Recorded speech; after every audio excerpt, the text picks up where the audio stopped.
जय हिंद दोस्तों, वंदे मातरम। कंगना रनौत जिनका कि साथ विवादों के साथ ऐसा लगता है कि चोली दामन का बन गया है।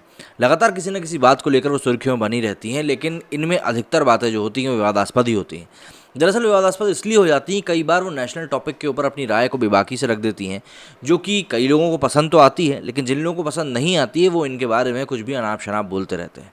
लेकिन एक बात समझनी पड़ेगी, कहीं ना कहीं कंगना रनौत जो बातें बोलती हैं उनमें कहीं ना कहीं थोड़ी बहुत सच्चाई तो मौजूद होती ही है। अब लेकिन इस बार जो विवाद नया शुरू हुआ है वो उनको लेकर नहीं है, बल्कि उनके बारे में है। दरअसल अध्ययन सुमन ने अब उनके साथ जो उनके रिश्ते थे उसको लेकर बात कही है, और उसमें उन्होंने काफ़ी कुछ टॉक्सिकेशन की भी बातें कही हैं। फिल्म अभिनेता अध्ययन सुमन ने अभिनेत्री कंगना रनौत के साथ रिश्ते पर बात करी। दोनों ने जनवरी 2009 में आई film Raaz the mystery continue में साथ काम किया था। 2008-9 के दौरान इन दोनों के रिलेशनशिप की बातें मीडिया की चर्चा में थीं। अब अध्ययन सुमन ने कहा है कि कंगना रनौत के साथ रिलेशनशिप ने उनकी मानसिक और शारीरिक दोनों स्थितियों को बिगाड़ के रख दिया था। उन्होंने कहा कि एक विषाक्त टॉक्सिक रिश्ता था। वरिष्ठ कॉमेडियन शेखर सुमन के बेटे अध्ययन ने इस बारे में कहा कि इस रिश्ते से बाहर निकलने के बाद उन्हें आगे बढ़ने में काफ़ी समस्या हुई। उन्होंने बताया कि इस दौरान उनके पिता के कुछ शब्द ने उन्हें आत्मविश्वास का संचार किया।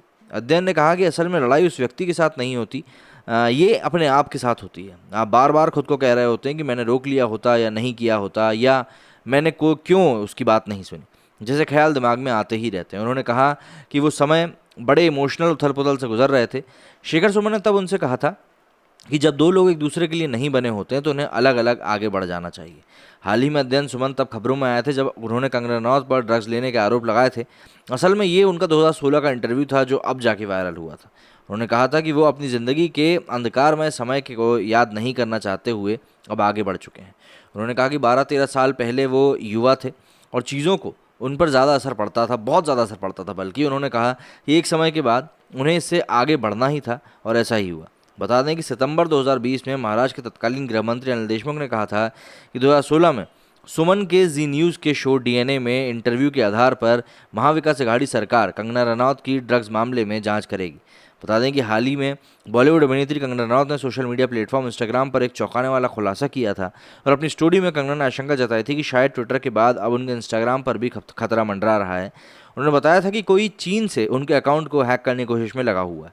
उन्होंने इसको लेकर एक बहुत बड़ी अंतर्राष्ट्रीय साजिश करार देते हुए कहा था कि ये मेरे साथ बहुत बड़े बड़े षड्यंत्र हो रहे हैं।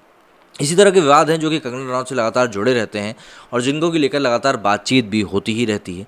हालांकि इनको लेकर कोई भी बड़ी चीज़ और पुख्ता चीज़ निकलकर सामने आती नहीं है, लेकिन फिर भी बातें तो होती ही रहती हैं, और ऐसा ही कुछ अब अध्ययन सुमन के साथ भी हो रहा है। आप सभी का क्या कहना है इस मामले में, मुझे कमेंट करके ज़रूर बताइएगा। मेरे इस वीडियो में फिलहाल इतना ही। जय हिंद, जय भारत।